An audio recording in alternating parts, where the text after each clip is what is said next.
ये students last video में हमने एग्रियन रिफॉर्म्स किया था। एग्रियन रिफॉर्म्स में क्या था कि जो इंडिया की एग्रीकल्चर की जो पुअर कंडीशन थी उसको इम्प्रूव करने के लिए क्या क्या स्टेप्स उठाए गए थे। तो उसके अंदर हमने इंस्टीट्यूशनल और टेक्निकल रिफॉर्म्स कर लिए थे। आज हम करेंगे जनरल रिफॉर्म्स। जनरल रिफॉर्म्स में क्या था कि इसमें भी जो स्टेप्स हैं एग्रीकल्चर को इम्प्रूव करने के लिए वो गवर्नमेंट के थ्रू क्या है उठाए गए थे कि ये चीज़ें की जाएँ तो जो इंडिया की एग्रीकल्चर है उसको इम्प्रूव किया जा सकता है। तो वो क्या क्या पॉइंट्स थे वो देखो। फर्स्ट है एक्सपेंशन ऑफ इरिगेशन फैसिलिटी। इसमें इरिगेशन फैसिलिटी का मतलब क्या होता है कि जो भी हमारे खेत हैं, जो भी हमारी फसलें, उन तक जो पानी है उसको पहुंचाना या जो फसलों के अंदर पानी अच्छे से लगाना, ये क्या होता है इरिगेशन, मतलब सिंचाई करना उनकी। तो क्या था कि कई एरिया ऐसे थे जहाँ पे बिल्कुल पानी वगैरह की कोई भी फैसिलिटी नहीं थी। तो इसके अंदर क्या है इरिगेशन फैसिलिटी प्रोवाइड करवाई गई गवर्नमेंट के थ्रू। मतलब क्या है कि जहाँ पानी नहीं था, जहाँ पानी की फैसिलिटी नहीं थी, वहाँ पे क्या है पानी की फैसिलिटी प्रोवाइड करवाई गई। वो कैसे करवाई गई, जैसे क्या है ट्यूबवेल वगैरह, वहाँ पे ट्यूबवेल वगैरह लगवा के गवर्नमेंट ने क्या किया, लोगों को जो फार्मर है उनको लोन देना स्टार्ट किया, लोन दिया उनको। ये लोन वाला हम नेक्स्ट पॉइंट में डिस्कस करेंगे, बट थोड़ा बता देती हूँ। लोन वगैरह दिया ताकि जो फार्मर पुअर हैं, जो गरीब हैं, जिनके पास पैसा नहीं है ट्यूबवेल लगाने के लिए, वो क्या है वहाँ पे ट्यूबवेल वगैरह लगा सके। तो पहले जो 1951 में था उसमें क्या था 17% जो भी लैंड थी उसके ऊपर क्या था परमानेंट इरिगेशन की फैसिलिटी की गई थी कि जो भी जितनी भी लैंड है उसका 17% जितना भी बनेगा उस पर तो परमानेंट ही इरिगेशन होगा, कि मतलब उन खेतों तक परमानेंट पानी पहुंचाया जाएगा। फिर क्या है अब जो एरिया कवर किया गया वो है 45% है। ठीक है, पहले 1951 में कितना था 17%, और अगर अब की बात की जाए तो वो है 45%। फिर क्या है इसके लिए वो काफ़ी प्रोजेक्ट बनाए गए कि लोगों को जो फार्मर है उनकी कैसे हेल्प किए जाए, उनके खेतों तक पानी कैसे पहुंचाया जाए। इसके लिए डिफरेंट प्रोजेक्ट बनाए गए गवर्नमेंट के थ्रू। इसमें क्या है जो प्रोजेक्ट है उनका मेन मोटिव यही था कि जो फार्मर हैं उनको क्या है ट्यूबवेल वगैरह के बारे में अवेयर किया जाए कि वो ट्यूबवेल वगैरह लगाएं अपने खेतों में और अपने खेतों को पानी दें। उसके बाद क्या है जहाँ पे कई एरिया ऐसे थे जहाँ पे पानी पहुँचाना मुश्किल था, तो वहाँ पे क्या है गवर्नमेंट ने फार्मर्स को बोला कि आप यहाँ पे क्या है ड्राई फार्मिंग करो। ड्राई फार्मिंग में क्या होता है जहाँ पे क्या है पानी की नीड नहीं होती है, बहुत कम होती है। जैसे कौन कौन सी फसलें होती है, जैसे आपकी है बाजरा है, ये क्या ज्वार है, इन सब के ये जो सारी चीज़ें हैं कहाँ की जाती हैं, ड्राई फार्मिंग के ऊपर की जाती हैं ये। फिर क्या है सेकंड क्या था प्रोविज़न ऑफ क्रेडिट। इसमें क्या था कि जो फार्मर थे उनको क्या है लोन वगैरह प्रोवाइड किया गया, और जो लोन की जो इंटरेस्ट रेट थी उनसे क्या है कम ली गई, क्योंकि जो पुअर फार्मर थे वो हाई रेट के अकॉर्डिंग इंटरेस्ट नहीं दे सकते थे जो भी वो पैसा लेते थे। तो इसलिए उन्होंने क्या किया गवर्नमेंट ने यहाँ पे लो रेट पे उनको इंटरेस्ट प्रोवाइड करवाया गया, ताकि क्या है जो फार्मर है उनकी जो नीड्स हैं, उनको कुछ सीड्स चाहिए, फर्टिलाइज़र रिलेटेड, कोई इरिगेशन से रिलेटेड कोई भी चीज़ की अगर उनको बंदोबस्त करना है तो वो क्या है वहाँ से वो पैसे अरेंज कर सकते थे। उसके बाद क्या है देखो अब जो प्रेजेंट में है उस एक बात और पहले से बता देती हूँ कि इसके लिए क्या डिफरेंट सोसाइटीज़ ओपन की गई ताकि क्या है वो फार्मर्स की हेल्प कर सके। तो वो कौन कौन सी सोसाइटीज़ थी, जैसे देखो प्रेजेंट में क्या है जो प्राइमरी एग्रीकल्चर क्रेडिट सोसाइटी है वो कितनी है 94,647। ठीक है, 768 है वो primary cooperative agriculture and rural development bank हैं। इनका मेन मोटिव क्या था कि जो भी फार्मर है उनको शॉर्ट टर्म लोन प्रोवाइड करवाना। ठीक है, शॉर्ट टर्म क्या होता है कि जो 1 साल के अंदर क्या है उनको वापस फार्मर को वो पैसा देना पड़ेगा, या क्या है लॉन्ग टर्म लोन प्रोवाइड करवाना। लॉन्ग टर्म क्या होता है अब आपका 3 इयर्स होता है। ठीक है, मतलब शॉर्ट टर्म 1 ईयर तक हो गया, 1 ईयर से ऊपर का आप लगाओ 2, 3, 4, 5 जितना भी हो गया वो लॉन्ग टर्म के अंदर आएगा आपका। फिर उसके बाद क्या है ये तो गवर्नमेंट ने किया गया। फिर क्या है बैंकों का नेशनलाइजेशन किया गया। नेशनलाइजेशन का मतलब क्या है कि जो प्राइवेट सेक्टर में जो बैंक थे उनको क्या है पब्लिक के अंदर ऐड कर दिया गया, तो वो उसको क्या बोलते थे नेशनलाइजेशन। तो उसके बाद नेशनलाइजेशन होने के बाद क्या है कि जो कॉमर्शियल बैंक हैं उन्होंने भी क्या है फार्मर्स की हेल्प करना स्टार्ट कर दी। उन्होंने भी क्या है फार्मर्स को लोन वगैरह प्रोवाइड करवाना स्टार्ट कर दिया। इसके अंदर कौन कौन से बैंक है आपके रीजनल रूरल बैंक है जो विलेजेस में एस्टेब्लिश्ड होते हैं, जो फार्मर्स को लोन प्रोवाइड करवाते हैं। और उसके बाद क्या है एक नाबार्ड भी आया 1982 में। इसका भी मेन पर्पज़ क्या था कि जो भी अगर फार्मर्स हैं उनको पैसे की नीड है, मतलब उधार पे क्रेडिट फैसिलिटी चाहिए उनको, तो वो क्या है प्रोवाइड करवा सके। और ये क्या है, जो ये इंस्टीट्यूशनल थे, ये जो फार्मर को है वो कितने रुपए प्रोवाइड करवा रहे थे, सारे जो भी फार्मर 2015-16 में इन बैंकों ने कितना लोन प्रोवाइड करवाया, कितने रुपए प्रोवाइड करवाए फार्मर्स को, वो हैं 8,77,527 करोड़।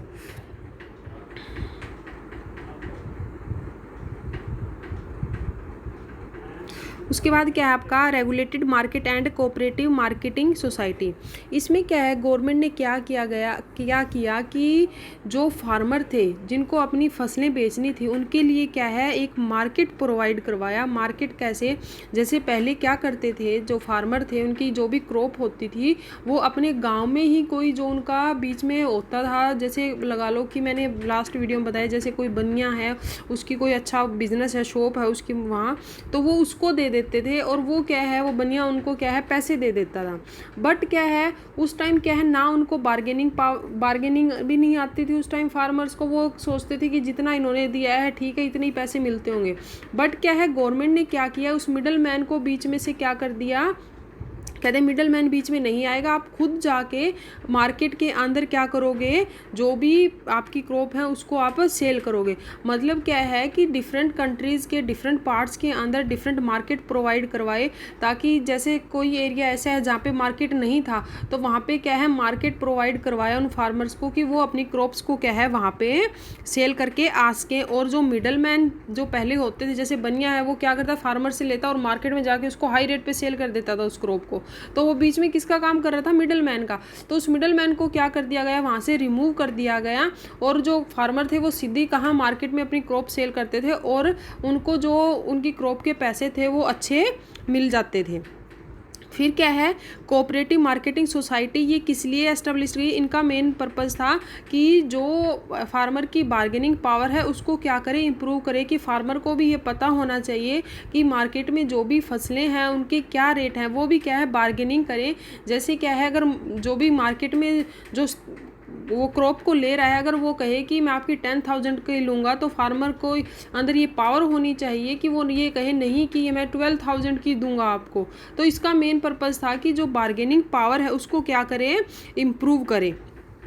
ठीक है, उसके बाद क्या था, एक और चीज़ है इसके अंदर कि जो कोऑपरेटिव सोसाइटी थी उसको एस्टेब्लिश करने का मेन मोटिव ये भी था कि मार्केट में जो भी फसलें हैं उनको क्या है, जो भी क्रॉप आई हैं, जो भी वीट है राइस है जो भी लगा लो, कि उनको क्या है मार्केट के अंदर जैसे गलत, मैंने अभी यहाँ पे मीनिंग भी लिख रखा है हिंदी में आपको, कि ठूसना नहीं, बरमार नहीं करनी है। ठीक है, कि बहुत ज़्यादा एक्सेस में स्टोर करके नहीं रखना है मार्केट के अंदर भी, क्योंकि उनके वहाँ पर ख़राब होने के क्या है काफ़ी चांसेस रहते हैं। ठीक है, तो ये भी इसका क्या था मेन पर्पस था। उसके बाद क्या है price support policy. Price support policy में क्या था कि इसमें क्या होता है कि फार्मर को गवर्नमेंट ये बोलती है कि आपकी जो भी क्रॉप होगी उसका हम मिनिमम प्राइस तो आपको देंगे ही देंगे। मतलब कहने का क्या है, ये फार्मर को इसलिए बोला जाता था ताकि वो मोटिवेट हो, वो क्या है ये ना सोचें कि हमारी क्रॉप के रेट क्या है डाउन चले जाएंगे। तो गवर्नमेंट ने लोगों को, फार्मर्स को ये बोला कि जो भी आपकी क्रॉप आप करोगे उगाओगे, जो भी आप मार्केट में लेके आओगे, तो उसके जो मिनिमम प्राइस है उतने तो हम देंगे ही देंगे आपको। जैसे अगर क्या है कोई आप क्रॉप लेके आ रहे हो मार्केट में तो हाई रेट हुए तो ठीक है आप उसके अकॉर्डिंग दे देना, बट अगर आपको लगे कि नहीं हमारी क्रॉप के जो प्राइस है वो काफ़ी कम होते जा रहे हैं, तो वो कहती है कि 10,000 तो हम कम से 10,000 में जस्ट एग्जांपल लेके चल रही हूँ, 10,000 तो हम आपको कम से कम देंगे ही देंगे। ठीक है, तो ये प्राइस सपोर्ट पॉलिसी का मतलब ये है कि फार्मर को मोटिवेट करना, कि ताकि क्या है वो हताश ना हो कि हाँ हमारी क्रॉप्स के क्या है हमें रेट सही नहीं मिल रहे हैं। ठीक है, कई बार क्या होता है उनको ये लगता है कि हमारी क्रॉप क्या ख़राब हो चुकी है तो इसके रेट हमें ठीक नहीं मिलेंगे। तो क्या होता है वहाँ पे गवर्नमेंट उनको गारंटी देती है कि मिनिमम रेट तो हम प्राइस तो आपको देंगे ही देंगे आपकी क्रॉप के। फिर क्या है फिफ्थ पॉइंट है हमारा achievement of agrarian reforms, green revolution. Green revolution I think आप 10th में भी करके आ चुके होंगे। ग्रीन रिवॉल्यूशन में क्या होता था, जिसको आप हिंदी में बोलते हैं हरित क्रांति। इसमें क्या है कि जो HYV सीड्स है, हाई यील्ड सीड्स, मतलब अच्छी क्वालिटी के सीड्स हैं, पेस्टिसाइड्स हैं, उन सबको क्या है अच्छे से जो खाद हैं, ठीक है, उनको यूज़ किया गया। क्यों यूज़ किया गया? ताकि जो भी फसल है वो क्या है अच्छी से अच्छी हो, जो प्रोडक्टिविटी हो वो उन क्रॉप्स की प्रोडक्टिविटी क्या हो, इंक्रीज़ हो। तो ये सब किसके अंदर आया था? ग्रीन रिवॉल्यूशन के अंदर आया था। और ये इंडिया में कब स्टार्ट हुआ था? इंडिया में इसकी जो हैपनिंग हुई थी वो हुई थी 1967 और 68 में, ठीक है। फिर क्या 67 और 68 में इसने क्या बोला है कि जो प्रोडक्शन है फूड ग्रेन की, जो प्रोडक्शन थी वो क्या होगी, इंक्रीज़ होगी 25% से, ठीक है। जितनी मतलब पहले हो रही थी क्रॉप, उसका 25% से वो क्या हो गई थी इंक्रीज़ हो गई थी, ठीक है। इंडिया क्या हो गई थी, सेल्फ सफिशिएंट हो गई थी प्रोडक्शन में। सेल्फ सफिशिएंट क्या है, मतलब क्या है, जो भी इंडिया के फार्मर्स थे वो क्या है इतनी क्रॉप्स उगाने में कामयाब हो गए थे, ताकि वो जिससे क्या है उनकी फैमिली को ईजिली क्या कर सके, वो गुजारा कर सकें, और क्या है आगे फ्यूचर के लिए भी उसको वो स्टोर करके रख सकते थे। मतलब प्रोडक्टिविटी, ये सब कुछ किससे पॉसिबल हुआ था? जो प्रोडक्टिविटी है या क्रॉप अच्छी होने की वजह से। फिर क्या है इसमें जो ग्रीन रिवॉल्यूशन के 2 फेज़ बताए गए हैं। एक तो क्या है 60 और 70 के मिड के बीच में बता रखा है इन्होंने। इसमें क्या था कि जो ग्रीन रिवॉल्यूशन है वो कुछ ही, जो भी आप लगाओ, कुछ एरिया के अंदर ही प्रोवाइड की गई, मतलब उन एरिया के अंदर ही उन सीड्स को क्या, HYV सीड्स को क्या किया गया था, यूज़ किया गया था, ताकि वहाँ पे क्या है ग्रीन रिवॉल्यूशन आ सके। वो कौन कौन से थे? वो थे पंजाब, आंध्र प्रदेश एंड तमिलनाडु। फिर जो सेकंड फेज़ था उसमें वो कौन सा था आपका, 70 और 80 के बीच में।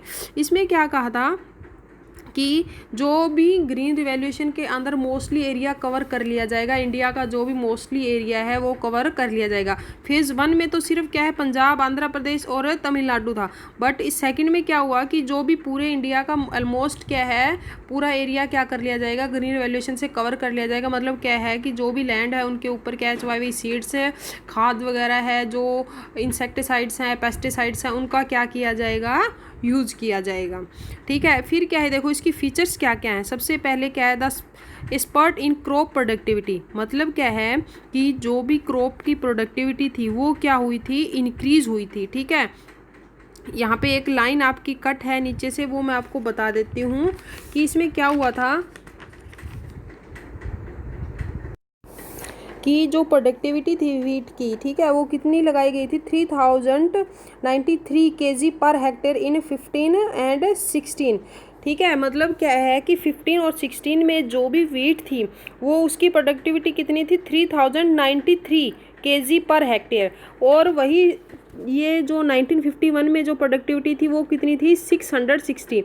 951 में ओनली कितनी थी, 660, और 15 और 16 में कितनी थी, 3093। तो आप देख सकते हो कि कितना ग्रीन रिवॉल्यूशन की वजह से कितनी इम्प्रूवमेंट हुई थी प्रोडक्टिविटी के अंदर। तो ये सारा का सारा डाटा है, ये आपको ध्यान रखना पड़ेगा कि राइस में कितनी राइस में जो भी इंक्रीज़ हुई थी प्रोडक्टिविटी में वो कितनी हुई थी। और ये जैसे इन्होंने दे रखा है यहाँ पे 15-16 में कितनी हुई थी, जो प्रोडक्टिविटी थी, जो क्रॉप राइज हुई थी वो कितनी थी, 2404, और 51 में कितनी थी वो 665 kg पर हेक्टेयर, ठीक है। उसके बाद ये आप लर्न करना पड़ेगा ये डाटा तो आपको। उसके बाद क्या है, ए सब्सिस्टेंशियल राइज इन एक्रेस। मतलब क्या है, एरिया अंडर कल्टीवेशन। इसके अंदर क्या हुआ था कि जो भी सीड्स थे आपके इसके ग्रीन रिवॉल्यूशन के अंदर, जो HYV सीड्स हैं उनको क्या है यूज़ किया गया था, ठीक है। तो उनका यूज़ करने का बेनिफिट क्या हुआ कि जो भी फार्मर्स को क्या है काफ़ी वेट करना पड़ता था जब वो फसलें जो भी वो उसकी क्रॉप थी उनको बोता था, और जब क्या है मतलब उनको वो उगाता था, और जब उनकी कटाई करता था, ठीक है। बट HYV सीड्स की वजह से क्या है उस टाइम वो टाइम क्या हो गया, रिड्यूस हो गया। इसके 2 बेनिफिट हुए, एक तो टाइम रिड्यूस हो गया कि फार्मर को इतना वेट नहीं करना पड़ा। सेकंड क्या था कि जो प्रोडक्टिविटी है, जो क्रॉप्स हैं वो भी क्या हुई थी, बहुत ज़्यादा अच्छी होने लगी थी। तो इसके क्या हुए थे, 2 बेनिफिट्स हुए थे। फिर क्या है कि जो भी सब्सिस्टेंस फार्मिंग से क्या हुआ था, कॉमर्शियल फार्मिंग की तरफ क्या हो गए थे, शिफ्ट हो गए थे। कहने का मतलब क्या, सब्सिस्टेंस फार्मिंग मैंने बताया था कि उसमें क्या होता था, सिर्फ जो फार्मर सोचते थे कि बस इतनी ही क्रॉप हम उगाएंगे जिससे हमारी क्या है, ये वो सोचते भी ये थे कि हमारी इतनी क्रॉप हो जाए कि हमारी फैमिली का क्या हो सके, गुजारा चल सके बस। तो और उनका ये ध्यान नहीं होता था कि वो ऐसी क्रॉप्स भी उगाएं जिससे क्या उनको बेनिफिट हो सके, मतलब कॉमर्शियल क्रॉप्स को भी वो उगाएं। ठीक है, कॉमर्शियल मतलब क्या है कि ऐसी क्रॉप्स को उगाएं जो क्या है रॉ मटेरियल प्रोवाइड करे उनको, और वो क्या है इंडस्ट्री को वो दे सकें। तो इसमें क्या हुआ था कि ग्रीन रिवॉल्यूशन की वजह से क्या है, इसमें जो सब्सिस्टेंस फार्मिंग से क्या है किसकी तरफ शिफ्ट हो गए थे, कॉमर्शियल की तरफ। ठीक है, मतलब क्या है अब सब्सिस्टेंस फार्मिंग तो होती थी बट क्या है साथ में ऐसी क्रॉप्स को भी उगाया जाने लगा जिससे क्या है, जिसका यूज़ क्या है कॉमर्शियल पर्पज़ के लिए हो सके। ठीक है, उसके बाद क्या है, इसके लिए एक वर्ड है इसके अंदर मैं आपको बता देती हूँ कि जो फार्मर की डिस्पोजल इनकम थी, डिस्पोजल इनकम मतलब क्या है, जो उसके पास जो उसकी इनकम होती है, खुद पर्सनल इनकम होती है, वो क्या हुई थी, राइज हुई थी। वो राइज किस वजह से हुई थी, क्योंकि जो क्रॉप थी वो अच्छी होने लगी थी, और जो वो मार्केट वगैरह में उनको देता था तो उसके जो रेट है उनको क्या है अच्छे मिलते थे। जितनी अच्छी क्रॉप होंगी तो रेट उतने अच्छे मिलेंगे, तो उसकी क्या है डिस्पोजल इनकम क्या हुई थी, इंक्रीज हुई थी। तो डिस्पोजल जब उसकी इनकम इंक्रीज होने लगी तो उसका क्या हुआ, उसको ये लगा कि अब मुझे क्या है किसकी तरफ शिफ्ट होना चाहिए, कॉमर्शियल फार्मिंग की तरफ शिफ्ट होना चाहिए, ताकि उसको क्या है और अच्छे से क्या हो सके, प्रॉफिट अर्न कर सके। फिर क्या है, change in farmer outlook, same वही है ऊपर वाले पॉइंट में जैसे मैंने बताया है कि जो फार्मर का पहले आउटलुक क्या था, उसका जो पॉइंट ऑफ व्यू क्या था कि वो सिर्फ सब्सिस्टेंस फार्मिंग करेगा, बट क्या है अब उसका जो आउटलुक है वो किसकी तरफ शिफ्ट हो गया कि वो जो कॉमर्शियल फार्मिंग है उसको क्या करेगा, अब स्टार्ट करेगा। मतलब ऐसे प्रोडक्ट भी, वो ऐसी फसलें भी अपने खेत के अंदर उगाएगा जो किसके लिए यूज़ हो सके, इंडस्ट्री है या कॉमर्शियल पर्पज़ के लिए यूज़ कर सके। फिर क्या है, सेल्फ सफिशिएंसी इन फूड प्रोडक्शन। इसमें मतलब क्या है कि जो प्रोडक्टिविटी इंक्रीज़ हुई थी क्रॉप्स की, उससे क्या है उन्होंने क्या किया, जो भी फार्मर थे उनके पास इतनी क्रॉप्स हो गई थी कि क्या है वो अपनी फैमिली को ईजिली क्या कर सकें, अच्छे से उनका सर्वाइव कर सकते हैं। और क्या है उन्होंने क्या अपने पास वो फ्यूचर के लिए भी क्या है जो भी क्रॉप्स उनको क्या कर सकते थे, स्टॉक कर सकते थे। और वो सब किस वजह से हुआ था, वो आपके ग्रीन रिवॉल्यूशन की वजह से हुआ था। फिर जो नेक्स्ट है वो है लिमिटेशन ऑफ ग्रीन रिवॉल्यूशन। ठीक है, मतलब क्या है कि जो ग्रीन रिवॉल्यूशन के अंदर क्या क्या कमियां थी, क्या क्या कमी रह गई थी या उसके अंदर फेस करनी पड़ी फार्मर्स को। इसमें क्या था कि जो क्रॉप्स थी उसकी प्रोडक्टिविटी तो इंक्रीज़ हुई थी, बट क्या है प्रोडक्टिविटी इतनी इंक्रीज़ नहीं हुई जितनी क्या है डेवलप्ड कंट्रीज़ के अंदर हुई थी। कहने का मतलब क्या है, जो डेवलप्ड कंट्रीज़ के अंदर जो भी क्रॉप्स थी उनके प्रोडक्टिविटी बहुत ज़्यादा इंक्रीज़ हुई थी हमारे इंडिया के कंपैरिजन में।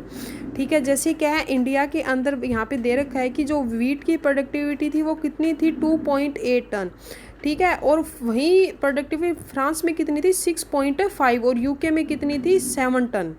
तो ये देख सकते हो यहाँ पे कितना कंपैरिजन करोगे तो कि मतलब हमारा तो क्या है, जो फ्रांस था उसका क्या है हाफ भी नहीं था। ठीक है, और यूके में उससे ज़्यादा थी।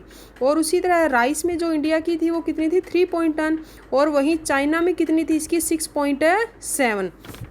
तो कहने का मतलब क्या है कि हमारी इंडिया में प्रोडक्टिविटी इतनी इंक्रीज़ नहीं हुई जितनी अदर डेवलप्ड कंट्री के अंदर हुई थी।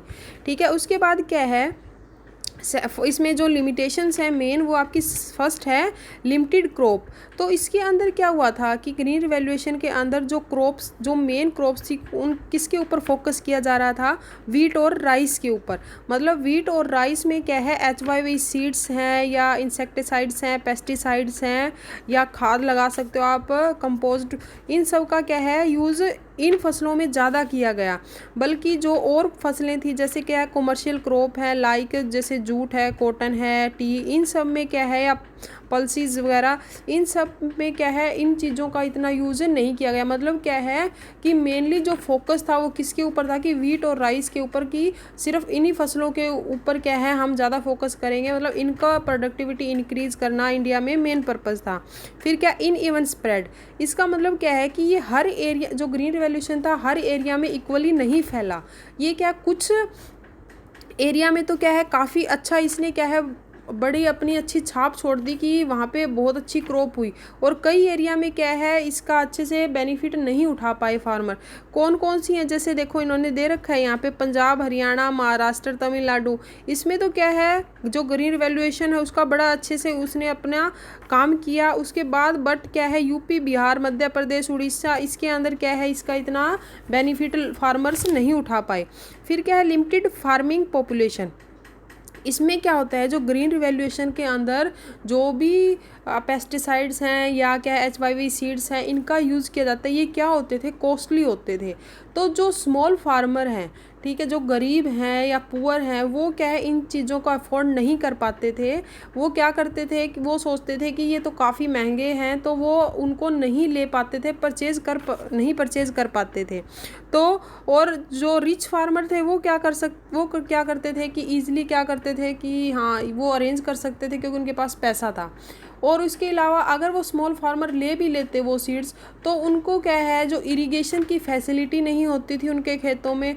तो अगर वो सीड्स ले तो लेंगे, बट जब तक इरिगेशन की फैसिलिटी नहीं होगी तो उन सीड्स को लेने का भी क्या है, कोई बेनिफिट नहीं है। तो मतलब कहने का क्या है कि जो लिमिटेड पॉपुलेशन थी वही क्या है, ग्रीन रिवॉल्यूशन का फ़ायदा उठा रही थी। मतलब जो रिच पर्सन थे वही उस चीज़ का फ़ायदा उठा रहे थे, क्योंकि उनके पास पैसा होता था, वो क्या है, सीड्स वगैरह ले सकते थे। और जो इरिगेशन वगैरह है उनको भी क्या है, जैसे ट्यूबवेल वगैरह अपने खेत में ईजिली क्या कर सकते थे, वो लगा सकते थे।